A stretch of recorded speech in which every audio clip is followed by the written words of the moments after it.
শুধুমাত্র ফিকহ আর ইফতার পড়ায়েন না, নতুন দিন এসেছে, এখন ফিকহ এবং ইফতার সাথে আপনারা কাজা পড়ানো শুরু করেন।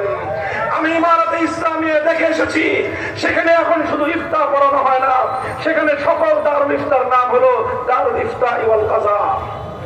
শুধু দারুল ইফতা ওয়াল কাজা। এই আলেম সমাজ আমরা শুধু মাসআলা মাসাইল বয়ান করে আমাদের জিম্মাদারি আর খতম করতে চাই না। হে মুফতি সাহেবান, শুধু ফতোয়া দিয়েই আমরা আমাদের দায়িত্ব ক্ষান্ত করতে চাই না।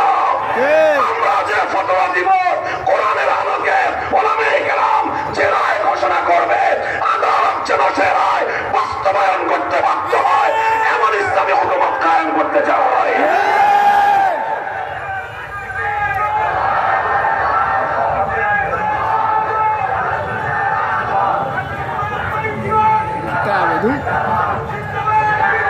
মোল্লা আব্দুল হাকিম হাক্কানিকে জিজ্ঞাসা করলাম, আপনাদের দেশের বিচার ব্যবস্থার বৈশিষ্ট্য কি? তিনি সংক্ষেপে বললেন, আমার দেশের বিচার ব্যবস্থার বৈশিষ্ট্য হলো এই যে এখানে যে কোনো বাদী যদি আদালতের শরণাপন্ন হয়, বিচার এবং ফরিয়াদ দিয়ে তার বিচার আদালতে গ্রহণ, তার ফরিয়াদ আদালতে দাখিল হওয়ার 2 সপ্তাহের মধ্যে আদালত তার মামলার রায় ঘোষণা করতে বাধ্য। কয় সপ্তাহ? 2 সপ্তাহ। কয় সপ্তাহ? 2 সপ্তাহ। 2 সপ্তাহের মধ্যে আদালত রায় ঘোষণা করে।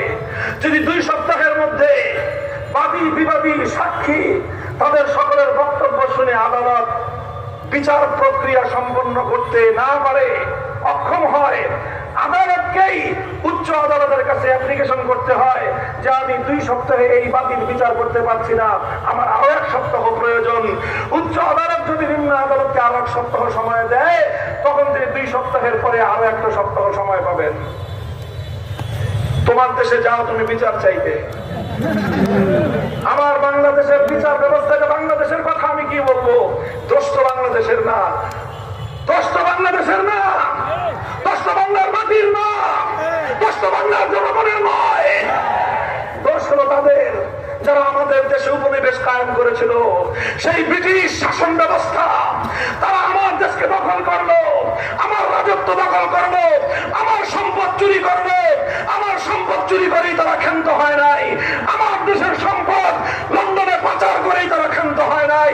আমার শিক্ষা ব্যবস্থা ধ্বংস করে দিল, আমার শাসন ব্যবস্থা ধ্বংস করে দিল, আমার বিচার ব্যবস্থাটাও ধ্বংস করে দিয়ে ব্রিটিশের মানব রচিত এক কালাকান্নের মাধ্যমে আমার দেশের বিচার ব্যবস্থাকে তারা গড়ে তুলল। সেই বিচার ব্যবস্থার মূল কথা হলো এই, টাকা আছে যার বিচার পাবে সে।